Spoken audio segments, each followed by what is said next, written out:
I'd like to talk to you about our 2020 Hamilton Russell Vineyards Pinot Noir and Chardonnay. It's a great milestone for us, 40 vintages, and the release of these wines actually coincides with the beginning of our 41st harvest, which got underway yesterday, actually, February the 8th. We're proud of both of these wines, and to start with the Pinot Noir, this, as I said, the 40th vintage from the same place, close to the sea, near the southern tip of Africa. It's become something that's much bigger than any of us. This is quintessential Hamilton Russell Vineyards, and if I refer to Burgundy, it's simply that is the general aesthetic that best describes our style. Not that in any way our wine relates to it in terms of location or aim or anything like that. The 2020 has something which I think quite symbolic. It almost harks back to some of our great vintages from the early 1980s. The vintage was unusual in the sense of giving us phenolic ripeness at very low alcohol levels. When I say very low, I mean just for us. So the Pinot Noir is a touch under 13, the first we've made in many years. Very much more reminiscent of the wines of the early 80s. In fact, it's very similar to our very first vintage, the 1981. Therein lies the symbolism. Now, those wines from the early 80s, tightly wound as they were on release, restrained, have proved to be some of our most age-worthy wines. In fact, we actively look in the marketplace for examples of those to restock our cellar, where we have but a handful of bottles.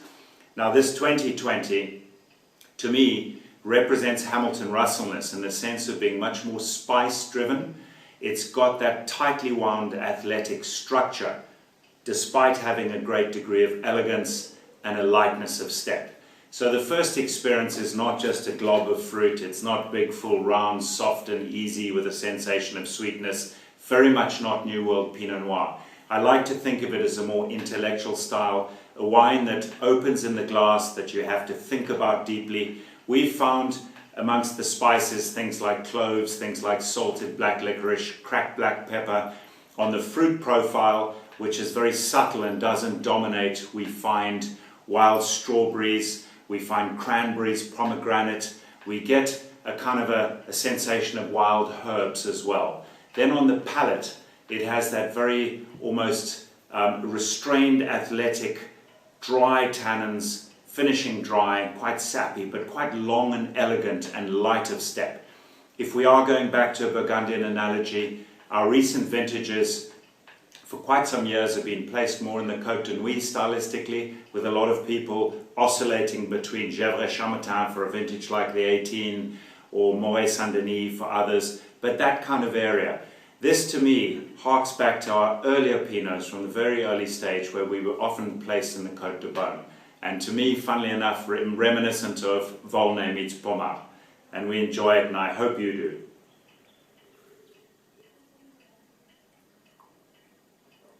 That characteristic Hamilton Russell Vineyards sense of salinity permeates the wine. Nothing to do with being close to the sea, just to do with site and soil. And I love it. This is a wine I'm going to make sure I have quite a lot in our cellar for the future. And of course our Chardonnay. Now Chardonnay we started making commercially only in 1983, whereas our first Pinot Noir was 1981. But the first Chardonnay made on Hamilton Russell Vineyards was 1982. So theoretically this is our 39th vintage, but for Hamilton Russell Vineyards overall our 40th vintage. Now this is just typically Hamilton Russell in all senses of the word. And it, despite its lighter alcohol, again a touch under 13, it has a texture and layers as a result of our work with indigenous yeasts, our own endemic yeast, wild yeast ferments, our very, very careful use of oak and very high percentage of near untoasted barrels to make sure that wood spice is just barely there in the background. It has the characteristic prominent pear aromas of a newly bottled Hamilton Russell Vineyard Chardonnay with layers of different types of citrus. We get a lot of lime and even lime zest.